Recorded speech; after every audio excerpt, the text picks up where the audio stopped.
नमस्कार मित्रांनो. जर तुम्ही जालना जिल्ह्याचे रहिवासी असाल आणि स्वतःचा नवीन व्यवसाय किंवा ऑनलाईन केंद्र सुरू करण्याचा विचार करत असाल, तर तुमच्यासाठी एक अत्यंत महत्त्वाची बातमी आहे. जिल्हाधिकारी कार्यालय, जालना आणि जिल्हास्तरीय सेतू समितीमार्फत जिल्ह्यातील ग्रामीण व शहरी भागात तब्बल 735 नवीन आपले सरकार सेवा केंद्रे स्थापन करण्यासाठी अधिकृत जाहिरात प्रसिद्ध करण्यात आली आहे. या केंद्रांच्या माध्यमातून नागरिकांना विविध शासकीय दाखले, प्रमाणपत्रे आणि योजनांचा लाभ मिळवून देण्याची मोठी संधी तुम्हाला मिळणार आहे. आजच्या या व्हिडिओमध्ये आपण या भरतीसाठीची पात्रता, आवश्यक कागदपत्रे, 100 गुणांची निवड प्रक्रिया आणि ऑनलाईन अर्ज करण्याची संपूर्ण पद्धत अगदी सविस्तरपणे जाणून घेणार आहोत. या योजनेअंतर्गत आपले सरकार सेवा केंद्र मिळवण्यासाठी अर्जदाराने काही मूलभूत अटी पूर्ण करणे बंधनकारक आहे. सर्वात पहिले म्हणजे अर्जदाराचे वय किमान 18 वर्षे पूर्ण असावे आणि त्याने किमान 12वी परीक्षा उत्तीर्ण केलेली असावी. यासोबतच संगणकाचे मूलभूत ज्ञान असणे आवश्यक असून MSCIT किंवा तत्सम प्रमाणपत्र असलेल्या उमेदवारांना विशेष प्राधान्य दिले जाईल. दुसरी महत्त्वाची अट म्हणजे अर्जदार हा ज्या ग्रामपंचायत, नगरपालिका किंवा महानगरपालिका क्षेत्रासाठी अर्ज करत आहे, तेथील स्थानिक रहिवासी असणे आवश्यक आहे. अर्जदाराकडे स्वतःचे आधार कार्ड, पॅन कार्ड, बँक खाते आणि ओळखपत्र असणे गरजेचे आहे. तसेच अर्जदारावर कोणताही आर्थिक गैरव्यवहार, फसवणूक किंवा सायबर गुन्ह्याचा ठपका नसावा. निवड झाल्यानंतर किंवा अर्ज करताना तुमच्याकडे केंद्र चालवण्यासाठी ठराविक पायाभूत सुविधा असणे आवश्यक मानले गेले आहे. यामध्ये केंद्रासाठी किमान 100 चौरस फुटांची स्वतंत्र कार्यालयीन जागा असणे गरजेचे आहे. मग ती स्वतःच्या मालकीची असो किंवा भाडेतत्वावर घेतलेली असो. कार्यालयात कमीत कमी 2 संगणक किंवा laptop, laser printer, scanner, biometric device, webcam आणि वीज जाण्यावर पर्याय म्हणून UPS किंवा इन्व्हर्टर बॅकअप असणे अनिवार्य आहे. इंटरनेट जोडणीसाठी ग्रामीण भागाकरिता किमान 10 MBPS आणि नागरी भागाकरिता 20 MBPS स्पीडचा ब्रॉडबँड इंटरनेट असावा. सुरक्षेसाठी CCTV कॅमेरा, नागरिकांसाठी प्रतीक्षा कक्ष आणि शासनाने ठरवून दिलेले दरपत्रक दर्शवणारा डिजिटल फलक लावणे आवश्यक राहील.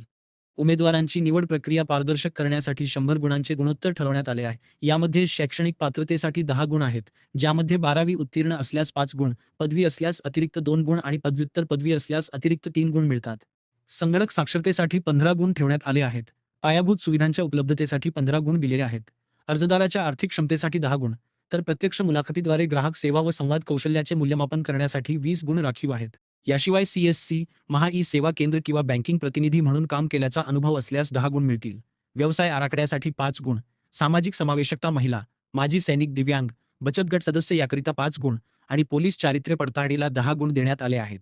ऑनलाईन अर्ज भरताना तुम्हाला सर्व मूळ कागदपत्रांच्या स्कॅन प्रती अपलोड कराव्या लागतील. यामध्ये तुमचा रहिवासी दाखला, डोमिसाईल सर्टिफिकेट, वयाचा पुरावा म्हणून TC स्कूल लिव्हिंग सर्टिफिकेट, आधार कार्ड, पॅन कार्ड आणि मागील 6 महिन्यांचे बँक स्टेटमेंट समाविष्ट आहे. शैक्षणिक पात्रतेसाठी 12वी व पुढील पदवीची गुणपत्रके आणि MSCITचे प्रमाणपत्र अपलोड करावे लागेल. चारित्र्य पडताळणीसाठी संबंधित पोलीस स्टेशनचे चालू महिन्यातील पोलीस चारित्र्य प्रमाणपत्र किंवा पोलीस पडताळणी अर्जाची पोचपावती जोडणे अनिवार्य आहे. जागेच्या पुराव्यासाठी घरपट्टी पावती, नमुना 8 किंवा भाडे करारनामा आणि प्रस्तावित जागेचे आतून व बाहेरून काढलेले GPS map camera photo upload करावे लागतील. या भरतीसाठी ऑनलाईन अर्ज भरण्याची प्रक्रिया 6 ऑगस्ट 2026 रोजी सकाळी 11 वाजल्यापासून सुरू झाली आहे आणि अर्ज स्वीकारण्याची अंतिम मुदत 20 ऑगस्ट 2026 रोजी सायंकाळी 5 वाजेपर्यंत असणार आहे.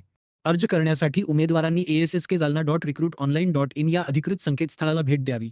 वेबसाईटवर जाऊन प्रथम नवीन नोंदणी करावी आणि लॉगिन ID पासवर्ड तयार करावा. त्यानंतर फॉर्ममधील सर्व वैयक्तिक, शैक्षणिक व जागेची माहिती अचूक भरून आवश्यक सर्व कागदपत्रे अपलोड करावीत. अर्ज सादर करताना उमेदवारांना ₹550 ऑनलाईन प्रक्रिया शुल्क QR कोडद्वारे भरावे लागेल व त्याची पावती अपलोड करावी लागेल. अर्ज भरल्यानंतर आलेल्या फॉर्म IDची प्रिंट काढून ती जपून ठेवावी, कारण पुढील सर्व प्रक्रियेसाठी हा ID अत्यंत महत्त्वाचा ठरणार आहे. अर्जांची प्राथमिक छाननी 1 सप्टेंबर 2026 रोजी सायंकाळी 5 वाजता तुमच्या लॉगिनमध्ये प्रसिद्ध केली जाईल आणि त्यानंतर प्रत्यक्ष जागेची पाहणी व मुलाखतीचे वेळापत्रक जाहीर केले जाईल. अर्जात दिलेली कोणतीही माहिती चुकीची किंवा खोटी आढळल्यास अर्ज कायमस्वरूपी रद्द केला जाईल.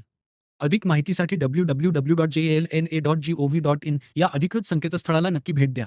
जर तुम्हाला हा व्हिडिओ माहितीपूर्ण वाटला असेल तर नक्की लाईक करा, जास्तीत जास्त मित्रांपर्यंत शेअर करा आणि आमच्या चॅनेलला सबस्क्राईब करायला विसरू नका. धन्यवाद.